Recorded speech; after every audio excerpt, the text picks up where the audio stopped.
Hello, and welcome to Capricorns born at December 31st, 1995, the position of our stars, especially in particular if you were born at 5 a.m. Yes, people, I am doing my horoscope because I'm feeling like a hora recently, for reasons I will probably go public about, but right now I still need some time to digest, and I definitely need some time to dive deeper into my corrupt little soul and figure it out. Is it the stars that I am this way? What are my faults? What is beyond me? What is my destiny? Anyway, thanks for bearing with this wild intro. If you don't know, I'm TheaTouchton. I do like really deep dive personality stuff, and I review movies. I have a podcast that reviews children's movies, and then I run a production company, and we will post all that stuff on here. So if you like all of that, please subscribe. Give me a follow on socials. All that stuff helps. If you want to donate, you're so kind. We would love that. Thanks so much. So without further ado, let's get into this. So let's get in. So basically, the following tables show the planetary aspects in my natal chart. Interpretations of these factors are found below. The numbers listed under the column values serve as a relative rating system for each aspect and are determined based on the planets involved, the aspect type, and the orb of influence. Negative values suggest more stressful or challenging influences, while positive numbers show more flowing, easy energy. Yeah, I'm not really giving a lot of the values because I just, I'm going to read a bunch of numbers for you. That would be a little bit weird. I don't even think I took a lot of them. I was just mostly interested in the interpretation. But that's just breaking down that they did numbers and whatnot for you. There's also the part of the fortune and the south node of the moon. That was a factor. The birth chart reports shows the position of the planets for TheaTouchton, which is me. The sun represents vitality, a sense of individuality, and outward shining creative energy. Yeah, that's definitely me. I'm starting to hate that I'm an individual sometimes, you guys, but it's in the stars. I can't help it, I got no choice but to be an individual. And I definitely have that outward shining creative energy, and I guess there's vitality. I've been feeling weak, but good to know what's out there for me. Capricorn is a feet on the ground, eyes on the prize sign. Those with the sun in Capricorn have a realistic, grounded approach to life that can be seen no matter how dreamy the rest of the birth chart suggests. These people know how to do things and to get things done. Some Capricorns naturally turn their backs on things they deem too frivolous. They are very much concerned with things that are worthwhile, and that includes their own lives. Capricorns want to do and be something worthwhile. Like their earth sign relatives, Taurus and Virgo, they need to feel useful and effective in the real world in order to be satisfied with their lives. But the Capricorn spin on the earth signs is that Capricorn possesses a stronger need for recognition in the worldly sense. They have a strong sense of society and its framework, and they feel most secure when they feel they are doing their part within that framework. Yeah, I do kind of feel like no matter how dreamy, I'm still getting things done, and that's nice to know. That's definitely something I've been channeling a lot. And I do feel the need for recognition, and I do feel sad when I don't get it. I know in some ways it doesn't really matter. We're all insignificant specks of dust, we're all people. What does recognition really mean? It's so personal and stuff. But I am feeling very ambitious of recent and of late, and I want so much, and I want people to notice, and I want people who are mean to take note. And even then I made peace with some of my people that things didn't end well with, and it seems like they were still supportive, because that was my thing. I was I'm just gonna put supportive energy out there if that's what I'm looking for. Capricorns like to power things down and take pleasure in the simple things in life. That's very true. I'm super into nature and peaceful things. However, many are attracted to status symbols, and these ones will wear the best clothes, tasteful ones, and drive quietly impressive cars. That's not really me. I mean, I like colorful, noticeable pieces, so it's somewhat me, but not all the way. Comparing Capricorns to their symbol, the goat, brings up some interesting analogies. Solar Capricorns can see into the future and plan for it. It's very true. They don't mind taking things slowly. I'm working on patience. But they absolutely aim to get to the top of the mountain in life. They make their way steadily and sure-footedly, and their strength and singleness of purpose are admirable. Shucks. Capricorns can sometimes be rather lonely people, true, although they rarely let it show. They are often a little reserved, even standoffish. This is generally because they value all things practical, and they'll seldom wear their emotions on their sleeves, unless they have a particular flamboyant moon sign, which I think my moon might be. I don't remember, we'll see what my moon is, but my moon might be. I think I'm a little flamboyant. I'm a little more emotional than most Capricorns because of some of my signs. This is a sign that is surely the most resourceful of the zodiac. To some, Capricorns come across as unimaginative, which is not me. I've been often commented on my imagination, which is maybe based in trauma. But they can be enormously creative when it comes to the material world. They are generally very capable people with a strong sense of tradition and responsibility. I try. Many Capricorns have mastered the art of making people laugh. I try. Their sense of humor can be of the deadpan variety. They're generally excellent at keeping a straight face. I honestly say I would struggle with this. I'm more of being ridiculous. They can be bitingly sarcastic too. Capricorns are not known for taking too many risks in life. Well, we'll see. I feel like I'm taking a lot of risks. They value the beaten track and things tried and true. This is not to say that they are stick in the muds. They simply value the hard work laid down by those who've been around before them. That's very true. Turn to your Capricorn friends for help when you need to really get things done. Yeah, I'm here for you. They'll have practical advice and they'll help you organize and manage your life a little better. Capricorns are generally good with their word, dependable and loyal people. True, I try hard to be all of these things. I know sometimes that my trauma can get the best of me and I can become unreliable, but you gotta try sometimes.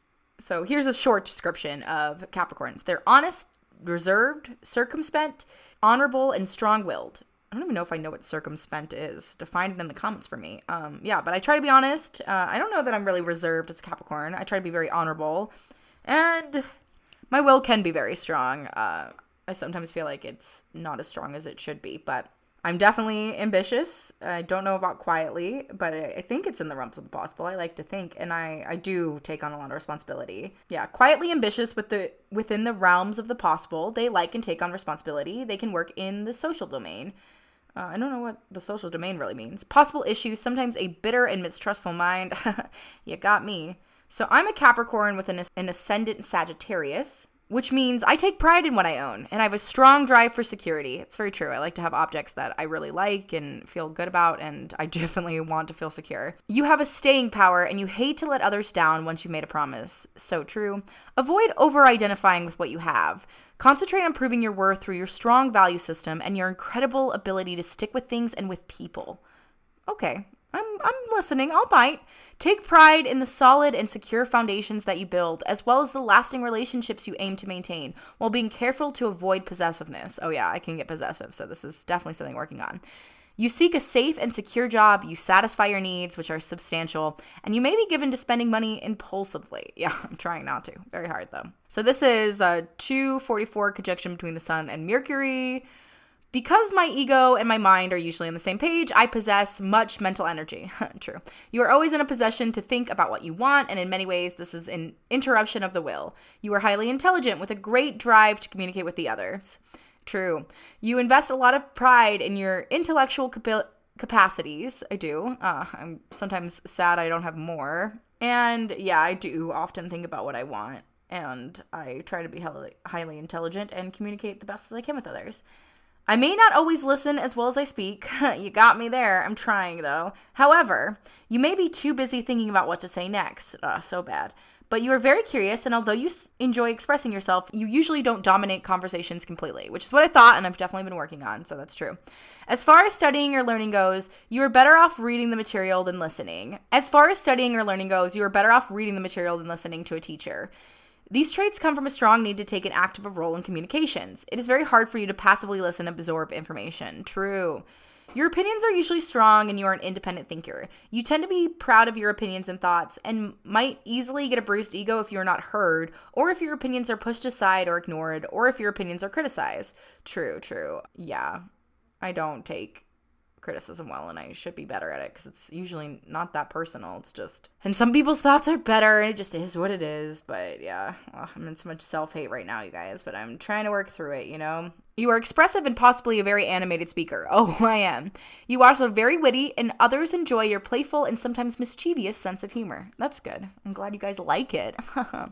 74, trine between the Sun and Uranus. Uranus, let's take a moment to be mature because that's me. It is natural for you to question tradition. You are, above all things, an individualist. True. You naturally rebel against that which is established. Oops. Sorry, y'all.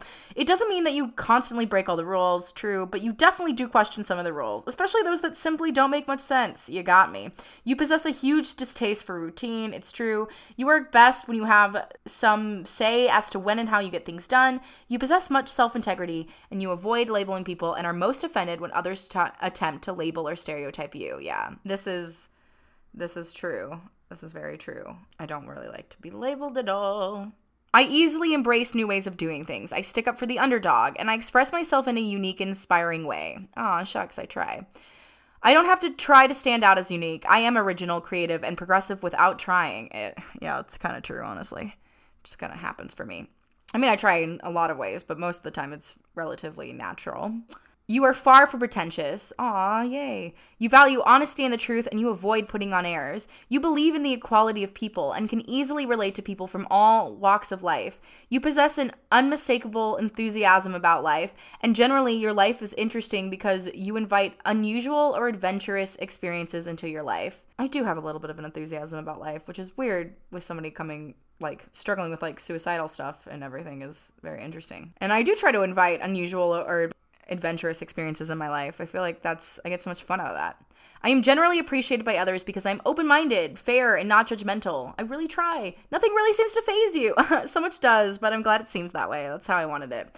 I take things in stride and are rarely shocked or taken aback by human behavior. Oh, I can be, though. I really can be. Like when somebody kills somebody, I'm like, wait, what? The trine between Sun and Lilith. I am most comfortable with the darker side of my nature, a student of human nature. I don't know that I'm comfortable with that, but I definitely am a student of human nature, for sure. Trine between the sun and Midhaven. I know what I want on a professional level. True. They are aware of their objectives and will do everything to achieve them, and they will usually carry out plans until the very end. They have a good job as well as a good reputation. Yay! So now my moon, which I might have my flamboyancy in. The moon represents emotional responses, unconscious and pure destination, and self-image. The moon represents emotions, and the moon sign shows how a person expresses themselves when at home, at ease, and comfortable. Oh, my moon is in Cancer. So I might be a little flamboyant. I'm definitely very, very emotional, and what's very ironic is Cancer is my mom's sun sign, and I feel like this says a lot about our relationship. This is the most subjective position of the moon. The moon is at home in the sign of the Cancer, as the moon is the natural ruler of the sign. Moon and Cancer natives have a large potential to be able to get in touch with the feelings and moods of others. It's very true, and sometimes often overwhelming. Often they are quite wrapped up in themselves. Oops, sorry y'all. Their memories of the past are outstanding, especially for all things emotional. Moon and Cancer people are never detached. They cling to things, their home, and the people they take care of. They seek out security and familiarity in all that they do. They look for peace and quiet. Their attachment to all that is safe means they are a little leery of change. Very true. These peace-loving souls dislike superficiality in all of its forms. They are devoted and accommodating. The insecure ones accumulate things in an attempt to feel secure. That's definitely true. I feel like when I was feeling my most insecure, I gravitated toward more objects, and that's usually what happens. Yeah, there's that. And yeah, I definitely feel like I crave stability, and I don't really I want real, I want authentic emotions. Because of their strong attachment to and memory of the past, others may complain that Moon and Cancer natives tend to whip a dead horse. I love that. What a sentence. They may dwell in hurts long after everyone else has moved on. Yeah, probably me. I'm trying not to be, okay? I'm working on it. When they feel they've been taken for granted, which may be often, true, they don't always confront others directly. This is when they can use their roundabout ways to get your attention. In fact, these natives, when they are insecure, can become quite manipulative. They can also be victims of habit. These people have a hard time compartmentalizing their lives simply because their watery moon tends to know no boundaries. Sometimes, as a result, they may act irrationally. Well, that's very good and very telling that I read this at this point in my life because, yeah, I'm struggling with all of this, and I'm struggling to learn boundaries and be better. One of the most delightful characteristics of Moon and Cancer people is their loony sense of humor. Got you there, at least. These people can be extraordinarily funny. Their moodiness can baffle others, but their unique outlook on life is something most people can appreciate. When treated with tenderness and understanding, Moon and Cancer natives return the favor with warmth and protection. Give them security, and you'll take the crabbiness out of the crab. I also love that. Yeah. I wonder if people are baffled by my moodiness. Probably. But they like my unique outlook, so there's that. Yeah, I do like to return the favor with warmth and protection when I'm treated with tenderness and understanding. Take the crabbiness out of the crab, at least for a while. It's so funny. These people are wonderfully dependable despite their occasional mood swings. Make a friend of the moon in Cancer and you'll be taken care of for life. Aw, I try. Short description. They are likable and sociable, very sensitive to environmental conditions and surroundings. True, I'm like literally allergic to the cold. They like home habits and the comfort in their little world. Very caring and protective of loved ones. Potential issues. Subject to indolence, inertia. They are impressionable and too sensitive. Family problems. Yeah, family problems. I'm hearing echoed, baby. Echoed. Okay. The moon is in the 8th house. They have a predilection for deep, profound dreams. Romantic fantasy figure strongly. Quite possibly interested in the occult. Yeah, I definitely have a lot of romantic fantasies to my detriment. I feel like my dreams have often been deep and profound. Dreams that I have, again, I keep writing poems about just to process better. I guess I am sort of interested in the occult. Not too much. I don't want to get too dark, and I definitely have had some demon experiences, and I can't do them anymore. While you have a strong need for emotional security, you are also a person who is drawn to pushing your own limits, and many lifestyle changes can be the result of this need to challenge or reinvent yourself emotionally. Very true. You are always fascinated with how people work, taboos, secrets, and all that is forbidden or hidden. Sexual unrest or the inherent need to constantly change sexual partners or to challenge yourself sexually may be a symptom of emotional insecurity. Oh, geez. I'm reading this right now for a reason, y'all. Connecting with another person immediately is an emotional need, but your changeable emotions might often get into the way of your goal. True. Jealousy and possessiveness might also be qualities you struggle with. Yeah, I try not to be so jealous and possessive. I know I sometimes can be, but I'm trying to not let it lead or dominate. At your best, however, you are a person who is intimate, deep, and intensely loyal to a partner. I hope so. I try. But yeah, sorry about my other issues. -6, opposition between the moon and Mercury. There's conflict here between the head and the heart. You're telling me. Your emotions tell you one thing and your mind tells you something else. Very true. The result is a seesaw effect. You can be emotional to the point of irrationality at one moment and logical the next. Yeah. Yeah, I'm feeling this in my soul. How to blend the head and the heart is a constant struggle for you, usually because you have a tendency to resist blending them. Yeah. You love to chat, enjoy storytelling and writing poetry, and sometimes enjoy bending the truth, and you possess a sparkling wit. Yeah, I don't love bending the truth, but I do enjoy storytelling and writing poetry, and I do like to chat, and I try to have a good wit. You are animated when you speak. I really am. And have a sense of humor that others appreciate simply because it's very imaginative. It's very true. My sense of humor is like really showing. You may be adept at satire. People can usually read your mood by how much you are talking. True. I probably talk less when I'm mad because I don't want to say anything bad, but I can also go into a rampage mode, which is real bad. When nervous or excitable, you talk up a storm. Moodiness is a characteristic, definitely, and in an especially subjective nature makes you prone to hypersensitivity. Yeah, I don't want to be hypersensitive. It usually has to do with the fact that you take in so very much from your environment. This is also one of the reasons why you tend to be so indecisive. You may swing between irrational and rational thoughts and feelings. It's pretty much something that takes place upstairs in the mind, although others are sure to see the struggles from time to time. You are always interesting and usually funny. You have a tendency to misrepresent yourself with what you say from time to time, but you're charming, if a little kooky friend. That's good to know. Yeah, I definitely feel the battle between the mind and the heart, and that I'm struggling and nobody knows about it sometimes until it's like very, very late, but yeah, it's all very interesting. And I was struggling, honestly, doing this video, and because I just wasn't in the mood, but I've needed to do it for some time. It's just been in my phone, and I'm trying to create more content to get more serious about the other content I'm making, but I want to just like honor my past self because I'm just a kooky little friend, you know? But I'm actually kind of glad that I read this right now because I needed to hear it. If they are happiest in their own little imaginary world, which I am, but I'm coming out of, hello everyone, they can be happy nowhere because they can never find their ideal world on the outside. Yeah, I'm realizing that. And this problem can create a lot of change, instability, and disquiet. They must aim to enjoy the moment, the real world, more often. They should watch for fibbing, gossip, but sensitivity to criticism.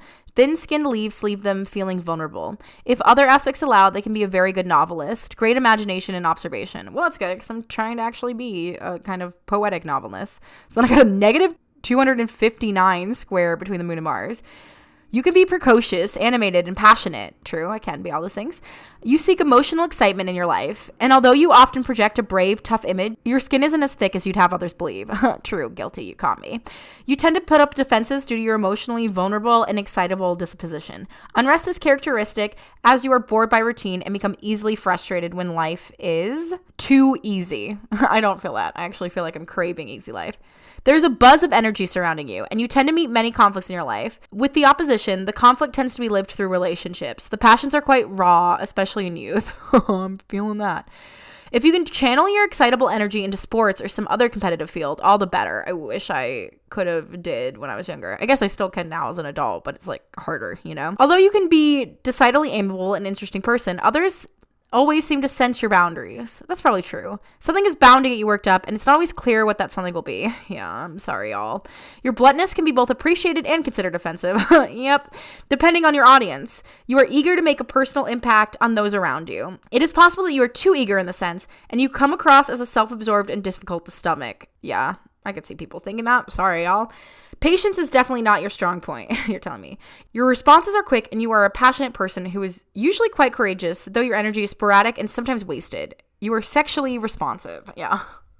Feeling all of that. So, short description. They are very emotional and can be driven to do things by their emotions. They may not always think things over or through in a given situation. They can be irascible and easily angered or fired up. Material or domestic strife or a heated atmosphere at home is possible. Yeah. Ugh. I'm working on it. I don't want to be this emotional, but yeah, I am. Sometimes it rules me. It really does. -97, opposition between the moon and Jupiter. They are sometimes indifferent to others, to those who surround them. They are sometimes careless and perhaps a little negligent and indecisive. Yeah, I can be. I'm sorry, y'all. They may feed inner restlessness with excesses in gambling, shopping, or other comforts. Shopping is really bad. And their honesty is sometimes a bit elastic. This aspect does not help professional success, especially as they tend to spend more than they earned. Guilty. But this aspect doesn't deny a success either. Well, that's at least good. Making the most of success can be the challenge. Sometimes enthusiastic and gung-ho, and other times indifferent. It can be challenging for others to understand them. Yeah, sorry, y'all. Changeable morals to suit the current situation. Should look for constructive avenues for their inner restlessness. Wonderful sense of humor and big-hearted. I hope I'm finding my constructive avenues for my restlessness. Who knows, though? -206, opposition between the moon and Saturn. When the moon is in a hard aspect to Saturn in the natal chart, natives need to learn to trust others more. Yeah. Fear keeps them from fully enjoying personal relationships. Oh, I'm feeling that. And fear is behind the occasional rigidity that they express. When they let themselves receive nurture or care from others, an inner voice cautions them that it might not be sincere, long-lasting, or enough. Oh, yeah. Oh my God. As you could tell, I was feeling that one. There can be some reluctance about becoming a parent, but once taken on, these people don't take responsibility lightly. True. I need to hear that too. Oh my gosh, if you knew my situation right now, y'all. Emotional reticence is the main theme of these aspects. Many people with this aspect have had a lot of conditions placed on love they received in early childhood. Yeah. Like to be perfect. And even if you're perfect, you can't deserve love because you were born when you weren't expected to. It's great. Love it so much. They tend to expect the same later in life. With hard Saturn aspects, the individuals are often plagued with doubts, not only about the self, but about what they expect from life itself. Yeah, feeling this. The problem is that expecting difficulties or negative situations create an aura around them that perpetuates the problem. Yeah, true. They must work hard at positive thinking and expecting more from life. Yeah, but I'm working on it. That's at least good.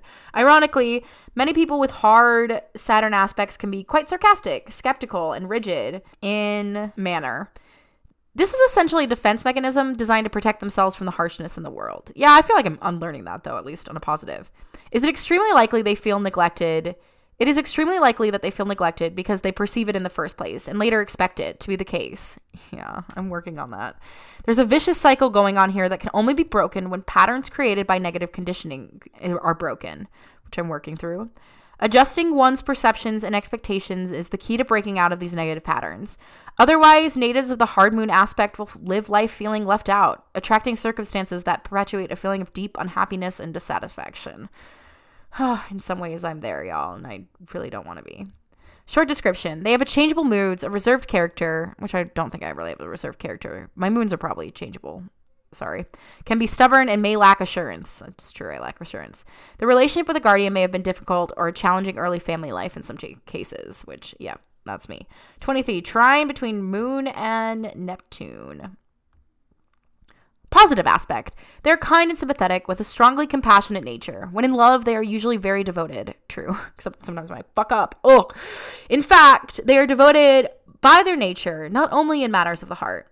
There is an unmistakable, compassionate, and understanding side to their nature. They have a natural affinity to music. Oh, that's for sure refreshing to hear, because I'm not always feeling that. While everyone enjoys music, people with the moon and harmonious aspect to Neptune respond to music as a vehicle to heal, relax, and uplift the soul. So true. Oh, that's so true. Naturally perspective, without even trying, they tune into the feelings of others and the mood of their surroundings. There is a distinct emotional need to escape into the world of imagination and to withdraw from others at times when they need to recenter themselves. Yeah, feeling that. Largely because they tend to take in a lot of mixed energies from their surroundings. Strong and sudden feelings and hunches can overcome them. So true. More often than not, their intuition is correct. Well, it's at least reassuring. Although their imagination is also powerful, and they can read too much into a situation as a result. Yeah, it's very true. Sometimes laziness is associated with this position.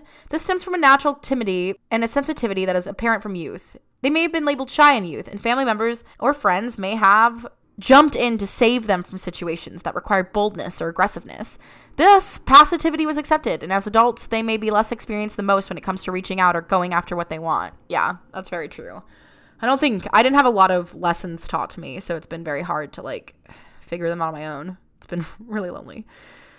Negative 253, opposition between the moon and Pluto. They have intense emotions and passionate feelings. Yeah. They fear the loss of control of emotional and domestic matters, which has happened to me, but hey, it's survivable, I guess. It's rough right now, but survivable. And can fear change, upheaval, being caught unawares, having the rug pulled from beneath their feet. I definitely really feared this early on in my healing journey, for sure. I've gotten more used to just going with the flow and believing that everything in the universe is happening as it's meant to. At the same time, they attract change and disruptions. Their love life may be riddled with emotional scenes, jealousy, and possessiveness because they attract intense partners. Yeah. I'm also thinking that I might be an intense partner, y'all. Sorry about that. There can also be big expectations of a partner or partnership. Yeah, that's true. I do have pretty big shoes to fill. After an emotional abusive relationship and even physical abusive relationship, you're like, I can never go back to shit. I can never go back to the lowest common denominator. So I'm aiming high. 14, trine between moon and ascendant. They have a good influence on the family, and the family usually gives back, loving and helping in return. Yeah, I would say for the most part. Not always, but sometimes. Not my biological parents, but the most of the other family, yeah. They like traveling, movement, and change. I don't know that I love change or movement, but I do like traveling. I'm trying to love movement. I'm fixing my relationship with it. They like contact, open to other people, very sensitive, observant, adaptable, likable, and somewhat of a chameleon. I agree with all that. I agree. Mercury represents communication, courtesan, and logical spirit. Mercury is in Capricorn. I have so many Capricorns, actually. Their mind compartmentalizes impressions, and they appreciate structure and order. The mind learns best when it can see practical uses for information. Resourceful, reflective, deep thinker, a fine and vivacious mind. Oh, shucks. May undertake lengthy studies, or, if circumstances don't allow, will teach themselves. Yeah, I do definitely feel like I'm teaching in some way, and I'm definitely undertaking a lot of studying. It's not necessarily traditional, but I'm always studying, I feel like. A rational person can be pessimistic, skeptical, and sarcastic, possessing a very sharp sense of humor. They notice everything. Yeah. Oh, it's hard sometimes. Mercury in 11. Mercury is in the second house. Intelligence geared towards ways to make money, become rich, or become independent. All methods are good, and sometimes they might be on the borderline of honesty. I think I'm trying to be more honest, though. But yeah, becoming rich is a big part of my personality, I feel like. You have a very practical mind and intelligence, seeing the obvious, the most logical answers to any predicament, often before others.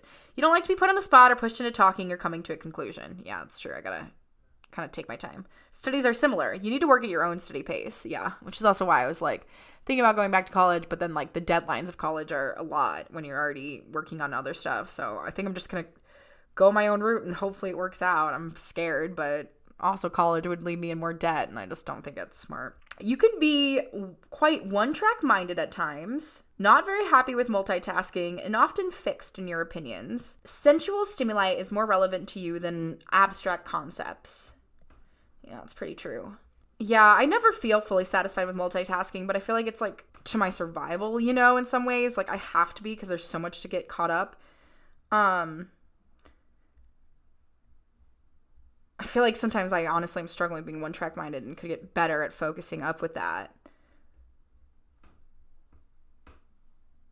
202, sextile between Mercury and Neptune. They can put down in writing everything that their imagination and intuition dictates. A wonderful storyteller. Aw, shucks.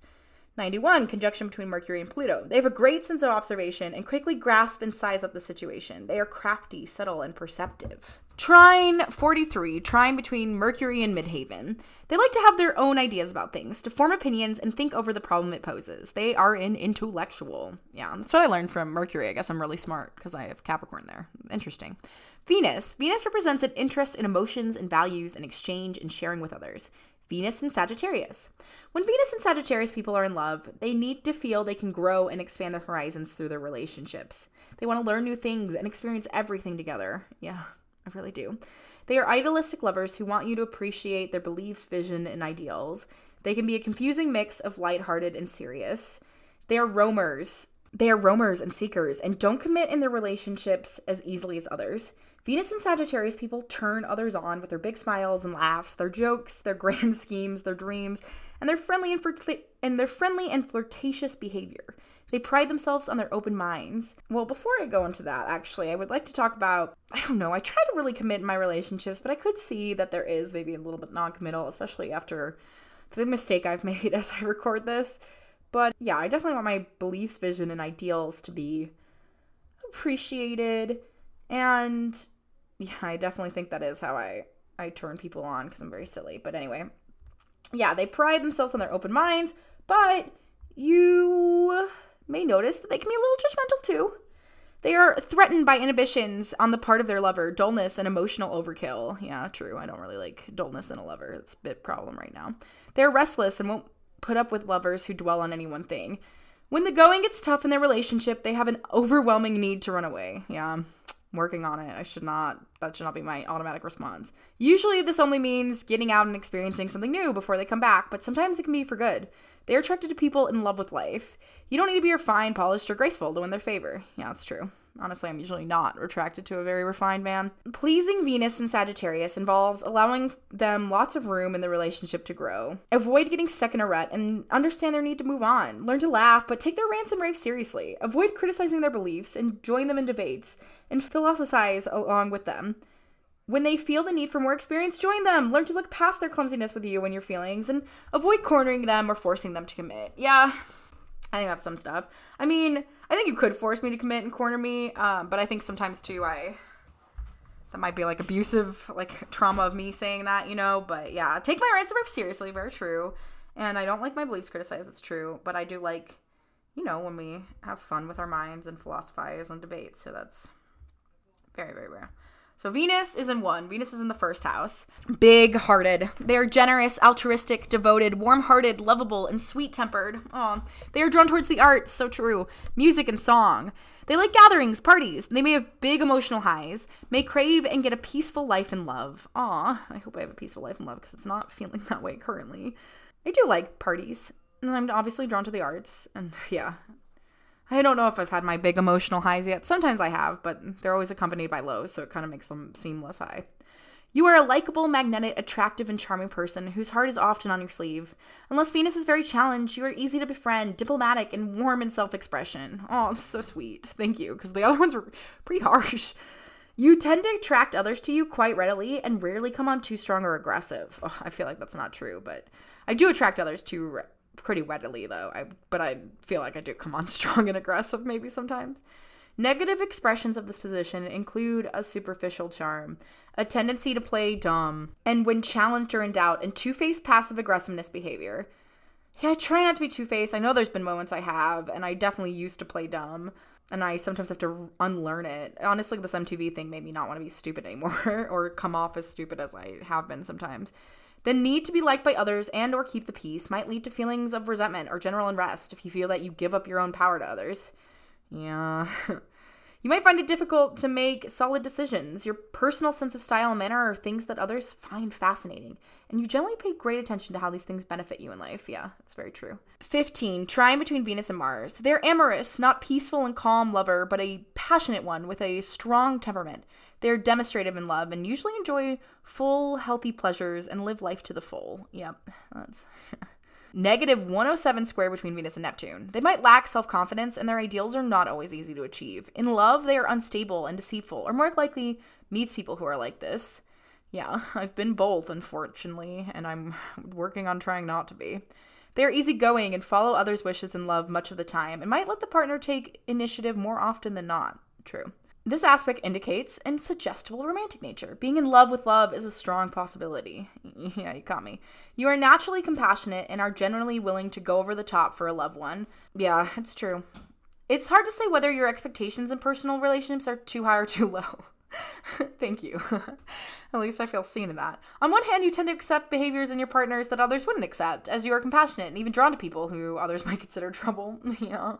On the other hand, your romantic dreams may be so powerful that you are easily disappointed with the reality of relationships. Yeah, I think there's a lot of that going on right now. Deception in love is possible, but self-deception is even more likely. Yeah, I think both is happening right now. But I was honest at the end, so I chose to be more than deception in love. But my self-deception, what I keep for myself and how I have to figure that out sometimes can be extremely, toxic and done in a better manner. In love, you see what you want to see rather than what is. Yeah.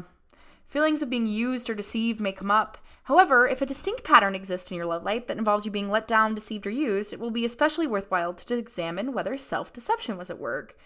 Yeah, I know early in my abusive relationship, and I think I'm still doing the work. You know, you get cocky with it and you think oh, it's so much better than it was before, and there's always another layer to go, but I definitely think I used to I don't know, think people loved me when really they didn't and they were just using me, and I just would let myself see things better than what they were. So, and I'm still I think in that sort of. The possibility of clinging to romantic delusions is very high with this position. Yeah. For example, some of these aspects cling to a romantic notion that someone loves them when in reality that person doesn't return the affection, or they may cling to a romance that has lost all hope. Yeah. Another possibility is devoting their love to someone who is unattainable or who is unable to commit. Yeah, I'm feeling that. Yet another Venus-Neptune scenario is loving someone who treats them badly, all the while clinging to an idealized image of a partner. Oh no. No matter what the scenario, romantic yearning and longing, as well as delusion, tends to be the theme. The expectation here is that loving someone requires self-sacrifice. The result is an attraction to relationships that are codependent and even abusive. Venus, before I go into that, yeah, that is something I've been struggling with, and yeah, I definitely usually think that it does involve sacrifice, and maybe, I guess I'm wrong with that, maybe there's just an ease that happens, and I definitely felt that early in my current relationship, and now I'm definitely feeling, the disease I caused, this is my problem, but yeah. Venus, Neptune people are drawn to victim-saver relationships, and they can play either the role of the victim or the savior. Yeah, that's true. I think I'm in the victim role now, and I've been in the savior one. I've been both, maybe more victim than savior, unfortunately. Dependency or neediness in a partner can be confused for love. Yeah. In an attempt to love unconditionally, you may too readily sacrifice your own needs and eventually feel used. Mars represents the desire for action and physical energy. Mars is in Aries. This is a very impulsive position of Mars. The first instinct for Mars and Aries people is to take action. True. Quick flare-ups characterize the Mars and Aries character, but their anger usually doesn't last for too long. Very true. In fact, these people usually don't live in the past and are not given to holding grudges or feeling resentful. Yeah, I try not to be. I know I can be, so I try to work on it, but I usually, I try to move past. Generally, their temper comes quickly, and they deal with anger on issues right away. With this kind of character, there's little room for festering. While Mars and Aries people listen to their instincts, they generally get things done and they make fast and usually decent decisions. They don't naturally stop to smell the roses when they are deliberating over what to do next. In fact, deliberation works at lightning speed for these natives, so they could hardly be called deliberate. Spontaneity is one of their assets, as are simplicity, purity of action, and innovation. Yeah, that's at least good, kind of, that my action to take usually works out. But I just feel like, yeah, I get caught up in people, like, I've been too caught up in, and it wrecked me waiting for someone to make a decision. So it's like, I just started making decisions, and it's been kind of fun. They're not always the best decisions, but for the most part, they're pretty good. It's my first, like, mistake decision I've made in a long time. But anyway, Mars and Aries natives are often a step ahead of the rest of us. A life that is too predictable makes them antsy. Mars and Aries people, I honestly think a life that is predictable would make me not antsy, but that's fine. Mars and Aries people enjoy starting fresh. New ideas, pioneering action, and fresh projects make them the happiest. I honestly don't think that. I feel like completing a project makes me the happiest.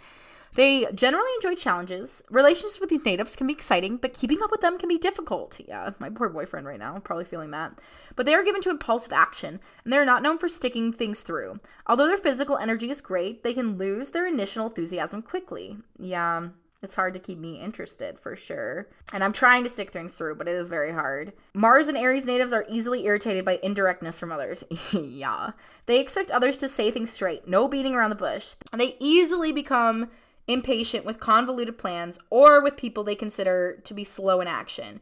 Most people with this position of Mars have a childlike quality to them. Sometimes they're downright rude and impatient, but with Mars in Aries natives, you generally know what they're after. Unless Mars is afflicted in the chart, you can also pretty much trust that they don't have any hidden agendas. That's true, I don't really have any, I'm pretty honest. But yep, I like to do things. Mars and V. Mars is in the 5th house. Spontaneous nature. They like games or competitive sports. I really don't, usually. I mean, I like playing games, but I try not to be really competitive. They take professional risks. Yeah, I do, to my detriment. But I can't help it. A great worker. They like everything that can be done quickly and become impatient with things that hang around for too long. So true. It is the same for their emotional life. No candy floss or fine speeches. They get directly to the point. You have a strong love of pleasure, and you tend to directly and perhaps impulsively pursue romance. Yeah. I wish I had focused on my career more than pursuing romance, and now here I am pursuing both at the same time. It's overwhelming. Many of you are sports lovers. I'm not, though. And anything with an element of risk appeals to you or entertains you. And that's not necessarily true. You put a lot of energy into the pursuit of entertainment. That's true. Satisfaction, games, and pleasure. You may be an active hobbyist.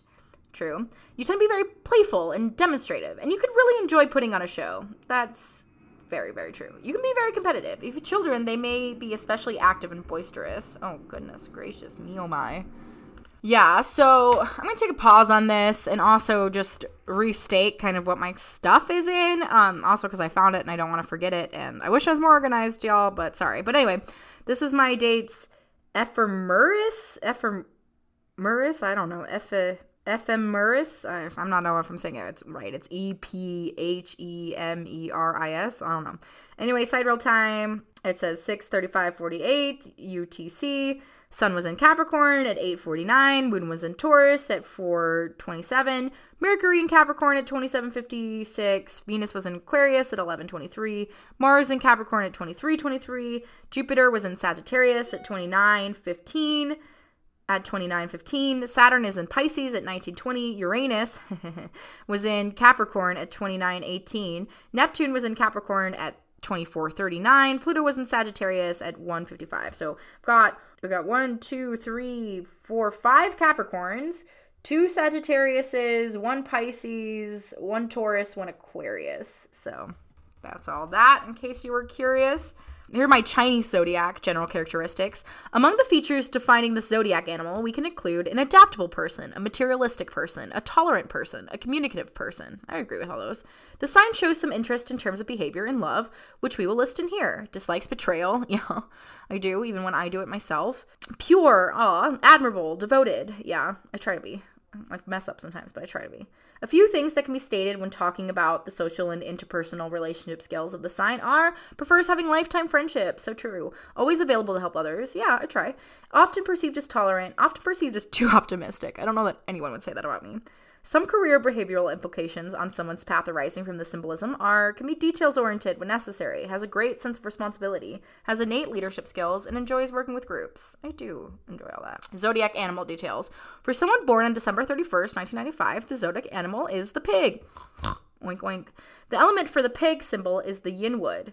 2, 5, and 8. 8 is my favorite number, so that's so great to hear. And I also love the number 2. 5 I'm okay with. Are lucky numbers for the zodiac animal, while 1, 3, and 9 should be avoided. What's today's date? Today's like the 3rd, I think, so that makes sense of how I'm feeling while I'm feeling. And the 1st. And I got to look forward to the 9th as well. The Chinese sign has a gray, yellow, and brown, and golden sticker as the yellow colors, while green, red, and blue should be considered avoidable colors. Oh my god, those are like my favorite. I love some green, red, and blues. And it's such a gray, yellow, and brown. I like yellow, and I don't mind all brown, but I guess if I need luck, I'll have to think like that. Gray, yellow, and brown. Ugh, I don't really like those colors. Oh, no.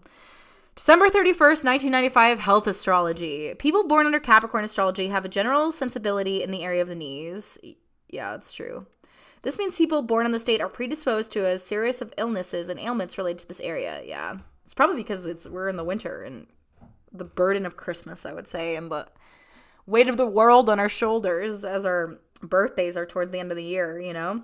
And no one can come to your party because they're busy with their family. But please remember that it is possible to suffer from any other health problems. Disorder and diseases is not excluded. Below are presented a few health issues or disorders someone born into the state may confront with. Locomotor ataxia, which is the inability to control bodily movements with precision. I kind of feel that for sure, being a trauma victim. I feel like I'm never quite as precise as I want to be, and it's something I'm working on. Osteoporosis, which runs actually heavily in my family, which is a progressive bone disease that causes bones to become brittle and predisposes to major fractures. Mineral and vitamin deficiency, which I have a lot of and I have to work on. Spondylosis, which is a degenerative type of osteoarthritis of the joints. Yeah, I've had a lot of joint problems, but I try to take my supplements. So here's my lucky features chart. In love, I'm rarely lucky. It's pretty sad. In money, I'm sometimes lucky. In health, I have little luck. And in family, I have good luck, I guess, which doesn't seem very accurate. And in friendship, I am pretty lucky, it says. I feel like I could have been luckier, but I'm still there. Mathematical, that's sometimes descriptive. Companionable, that's quite descriptive for me. Methodical is a great resemblance. Wise, good description. Stubborn, I have some resemblance. Lighthearted, no resemblance. Sharp-ripped, some resemblance. Hot-tempered, completely descriptive. I try not to be hot-tempered, but I can be. Sentimental, little to few resemblance. Hardworking, very good resemblance. Positive, rarely descriptive. Yeah, it's something I have to work on. Sympathetic, little resemblance. Eager, little to few resemblance, which is not true. I'm very eager. I feel like a lot of things. Self-contented, great resemblance. Independent, rarely descriptive. I guess I can be sort of codependent, but I try not to be. So, as you know, Capricorn is represented by the goat symbol. According to numerology, the algorithmic life path number for everybody born on December 31st, 1995 is 4. The polarity of this astrological sign is negative, and his recognizable characteristics are quite unsociable and inward-looking, while it is considered a feminine sign.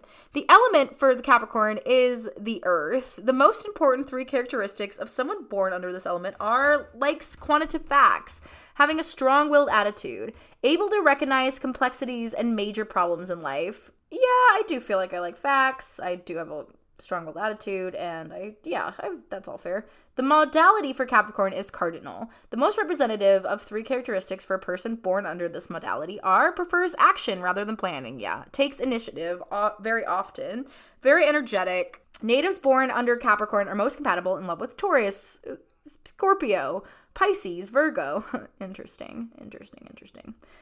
Capricorn is least compatible with Libra, Aries. Sorry, y'all. Sorry I'm not compatible with you. Can't touch this, I guess. All right, back to our chart.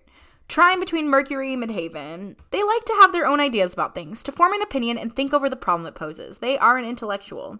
Venus represents an interest in emotion, values, and changes. -13 square between Mars and Jupiter. They often refuse to accept any guidance. They can sometimes lack forethought, acting impulsively and sometimes imprudently, which can cause problems. Don't I know it? They want everything yesterday, very true, and might use whatever means necessary to achieve their objectives, even if questionable. Yeah, definitely. I'm stepping away from that, but that was my younger self for sure. Their emotional life can be fraught with quarrels or conflicts due to quick and passive reactions. They can be enthusiastic and hopeful. They can be very enthusiastic and hopeful. There's a very in there. It's very important. Yeah, I feel like I'm very enthusiastic and hopeful, but yeah. Negative 59 square between Mars and Saturn. They are often attracted to doing something if there are problems attached. No, I mean, yeah, if there's problem for other people, I feel definitely, like, stepped up to the call. Once these are solved, they will go on to something else that has complications. Probably. Seems like it, huh? They like to overcome obstacles and can be tough and is business-minded. They can be very stubborn and sometimes cold and calculating. 18 conjunction between Mars and Uranus. They possess exceptional energy. They are impulsive but bold. They may take on risky enterprises for the good of the community. Yeah, very true. They will pour tremendous energy into an endeavor. They have a great need for their independence, insisting on their freedom of action. Very open to new methods and different ways of doing things. Progressive and courageous. An innovator. Aw, shucks. Negative 56 square between Mars, Pluto. You have a tendency to impose your will upon others, which can cause severe problems for yourself when they react in self-defense. Yeah, I try not to do that too much, but I can maybe see sometimes that happening, yeah. You have a hair-trigger temper and may even resort to verbal or physical abuse when upset. Yeah, something 100% unlearning. Learning to react to unpleasant circumstances with your intellect rather than your emotions comes with maturity. Apparently. It's all too easy for you to find something negative about a situation.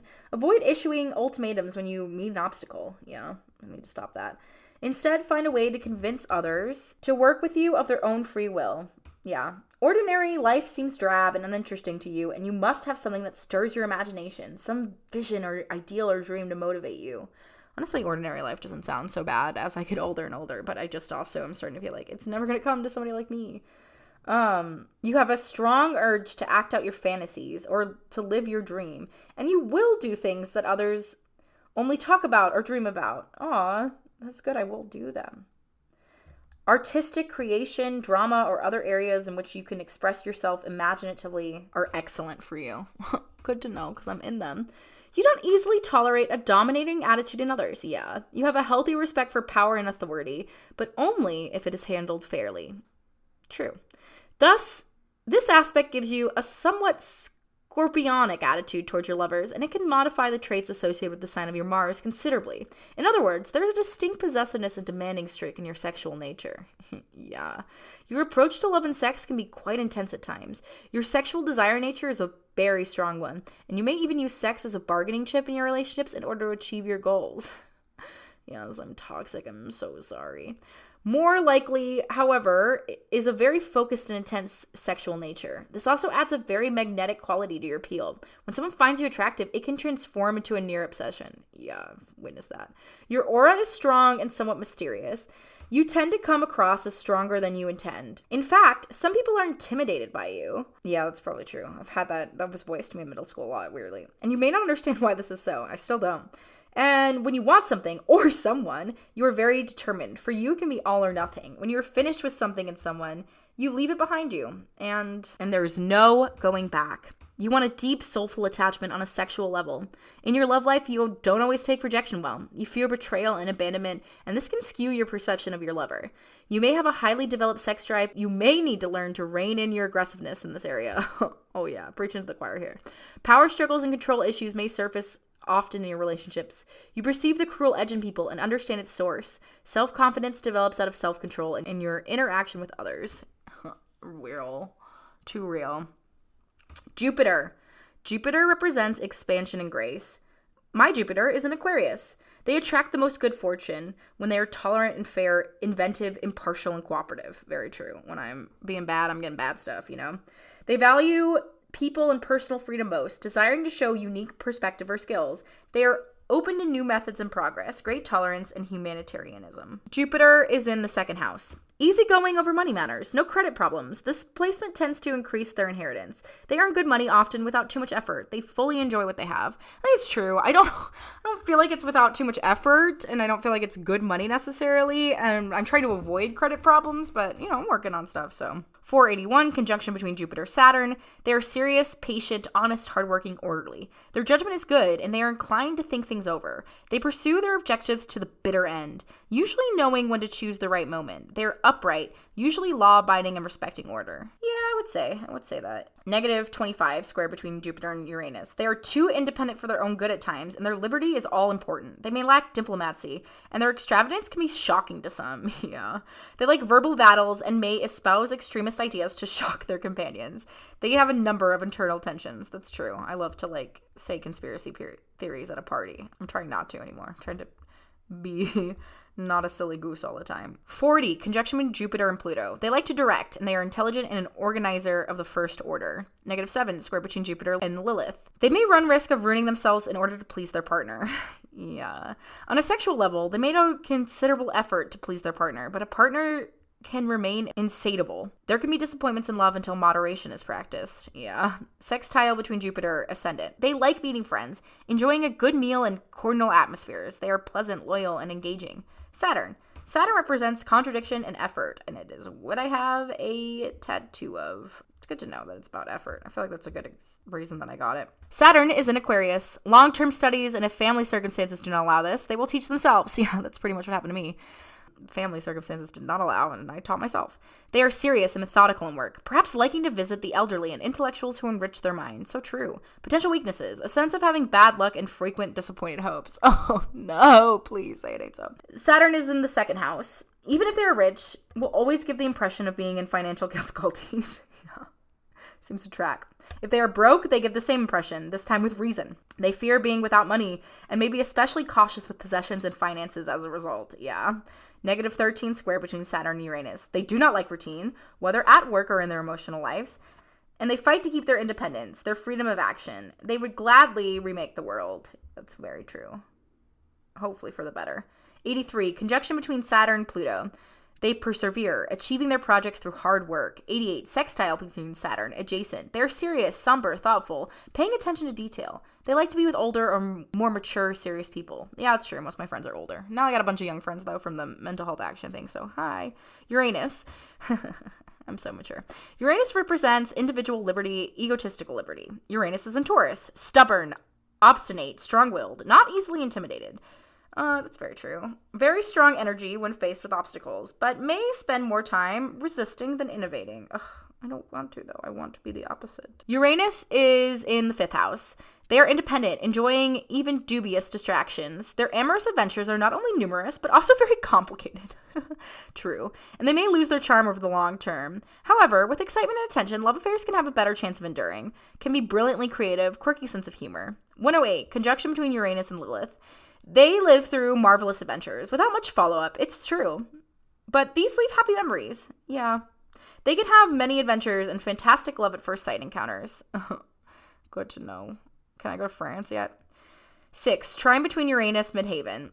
They must have a job that allows them many freedoms, something non-routine. They like change, possess a lot of energy, and know how to influence others in spite of their originality. Oh, good to know. I feel like I do want more of a routine now, though, but I'm definitely also feeling like my life is not lining up for that necessarily. Neptune represents transcendental liberty, non-egotistical liberty. Neptune is in Pisces. Many especially like to work alone, appreciating solitude, may crave connecting, but often isolate themselves. Yeah, relatable. Neptune is in the 4th house. They succeed thanks to brilliant and unusual ideas. They can be very much influenced by their mother or guardian. That's true. I think I was very influenced by both my mom and my aunt. Negative 24, opposition between Neptune and Midhaven. They may lack assurance, self-confidence. They do not always choose the right path due to struggles with believing in hunches. Yeah, so dumb. Pluto. Pluto represents transformations, mutations, and elimination. I love that Pluto's still included here. My Pluto is in Capricorn. It brings success. Many may fear loss of control, job, status, respect, and these are driving factors, perhaps obsessions. Yeah, telling me. Lilith. Black Moon Lilith represents our darker, deeper natures that may be repressed or buried. Lilith is in Taurus. Can have a hard time feeling truly satisfied or sated. So true. But can also fear the state of wanting. Perhaps they were penalized or criticized for being slow, savoring things, or enjoying and indulging themselves. Yeah, that was very, very true. Fear of loss can lead to possessiveness. Understanding and accepting the very human desire to own and have and expressing these things moderately and responsibly can be empowering. Yeah, I think I need to think about owning and having things in my journey with that. North Node, South Node. The South Node represents our overdeveloped character traits. We are talented here, but if we overdo this area of life or hold on to these traits to feel secure, we may stagnate. The North Node points to these qualities that we need to work on and develop to achieve inner balance and fulfillment. North Node in Gemini. Oof. They have brilliant ideas and are the first to discover new things. However, they have a tendency to ignore the details and may avoid some responsibilities for fear of becoming too bogged down. Yeah, I'm working on that. Taking on too many activities can keep them from focusing on one or two paths. So me. Oh my gosh. And this can be to their detriment in the long run. Another life lesson is to understand the impact of their words. Yeah, I'm still trying to comprehend. Speaking their truth should be done mindfully, or else it may undermine the growth at times.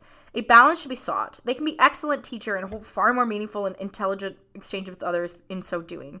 By learning to slow down and take care of business and live in the present, they are likely to achieve far more happiness and a wonderful sense of inner balance. Qualities to develop: clarification, listening skills, attention to detail. Yeah, that's very true. Working on them all. North Node is in the 7th house. They tend to fall back on depending on themselves when cooperating with someone special can help them succeed and bring them better luck. Yeah, I'm feeling that. The goal should be to involve others more and build diplomacy and cooperation so as to gain perspective and share the load. Yeah, that is my thing. I'm trying to connect more. I don't want to go back to living by myself, that's for sure. Their path is to listen to others instead of falling back on their automatic response to do everything on their own and call the shots. Qualities develop: finding a middle ground, cooperation, harmony. Yep. Oh, man, these are very real. The houses. House 1 is the area of self-identify. The ascendant is the symbol of how one acts in life. It is the image of the personality as seen by others and the attitude that one has towards life. Capricorn with an adjacent Sagittarius. Adjacent is in Sagittarius. The world is filled with adventure, new things to experience, and most of all, hope with this ascendant. There is an unmistakable faith and enthusiasm with Sagittarius rising people. Grand schemes, big promises, and a willingness to explore and experiment are themes, although follow-through is not a strong characteristic of Sagittarius. Oh, so relatable. These individuals are somewhat restless and often active people.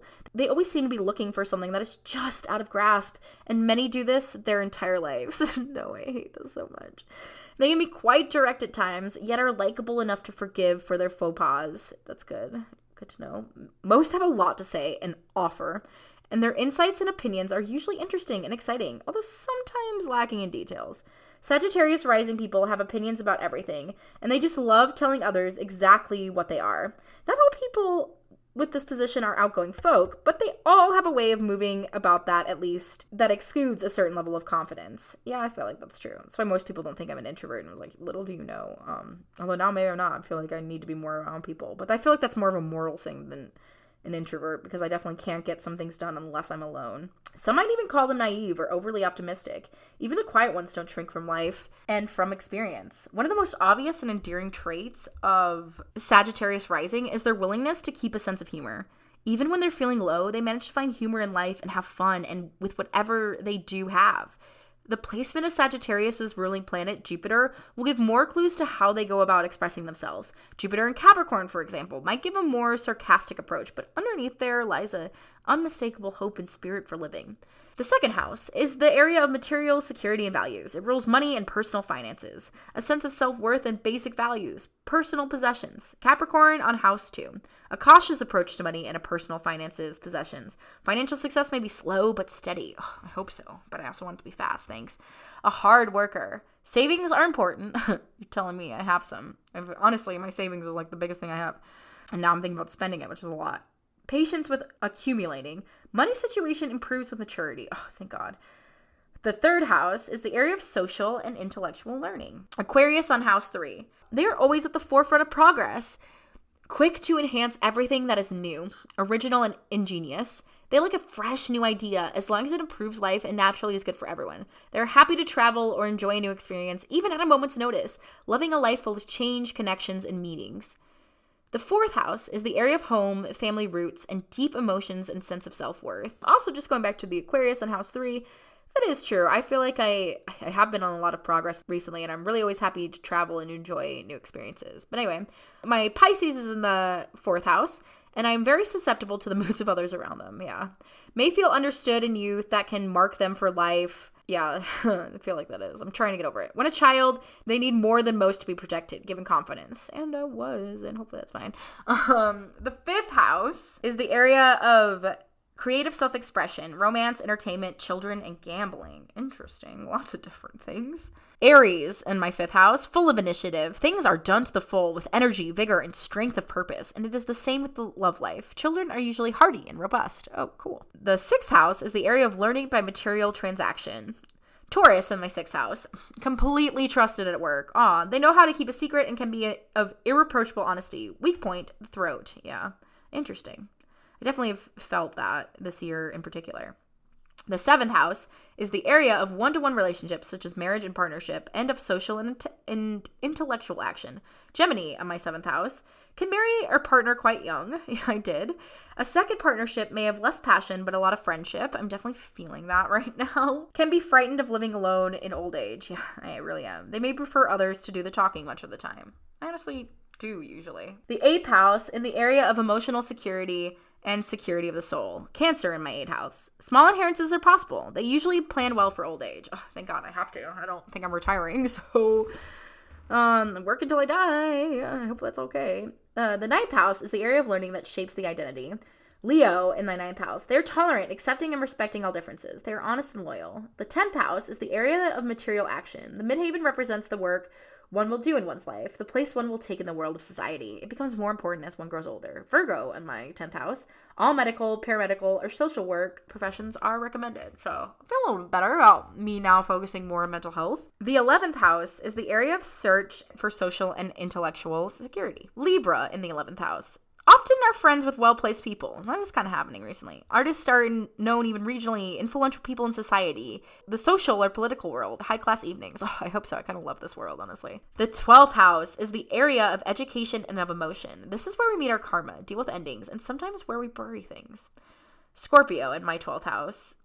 Investive work or inclination. They like investigating other people's private lives. I think that is true. I like getting to the bottom of things. But yeah, that's moi. Welcome to my deep mind. What an interesting time to do this. What an interesting video. I'm glad I did it though. That was kind of like sitting in my phone for way too long and taking up a lot of space as we are at like an hour and 20 in recording this, but it's probably less once I remove all the pauses and me figuring things out. But I hope you liked it.